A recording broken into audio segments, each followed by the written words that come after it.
जय माता दोस्तों। अगर आपको जो आपकी जो जन्म की तारीख है, अगर आप 19 है आपकी जन्म की तारीख, तो क्या है कि ये एक कार्मिक अंक होता है। कार्मिक अंक यानी कि हम कार्मिकरण में पैदा हुए हैं।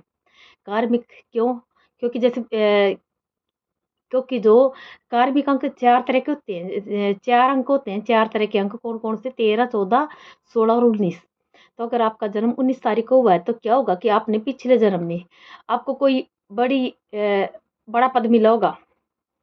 अथॉरिटी ऑफ पावर यानी कि आपको बड़े बड़े पावर का पद मिला होगा, जिसका आपने नाजायज़ फ़ायदा उठाया। नाजायज़ यानी कि किसी को बिना काम, किसी को गलत परेशान किया, अपनी पावर में आकर के गलत इस्तेमाल किया, कुछ भी जैसे कुछ भी आपने अपनी पावर का गलत इस्तेमाल किया पिछले जन्म में, तो आपको उसका परिणाम स्वरूप इस जन्म में आपको जो कार्मिक अंक है 19 तारीख, इसमें आपको जन्म मिला। लेकिन आप जो पिछले जन्म के आपके कर्म हैं, कर्म जो ऋण है आपके, तो आप इस जन्म में आप उतार सकते हैं।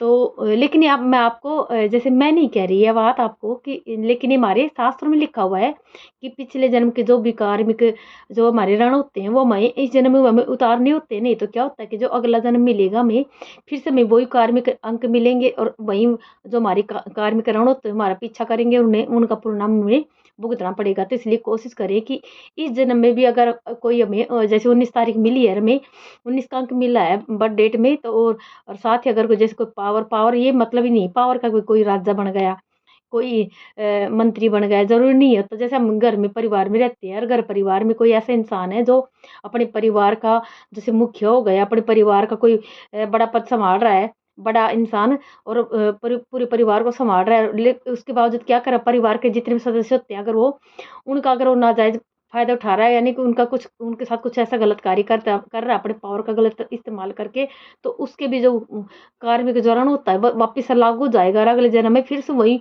अंक मिलेंगे और वहीं आपको जो कार्मिक ऋण है आपका ऐसे चलता रहेगा। तो इससे बचने के लिए आप क्या करें कि सबसे पहला बस यही है कि जो ऋण होते हैं कार्मिक ऋण, उनको कर्म कर्म को ऋण से उतारना पड़ता है। जैसे इस जन्म में अगर आप अच्छा कार्य करते हैं, तो आप अपने कर्म बंधनों से फ्री हो जाते हैं। जय माता दी।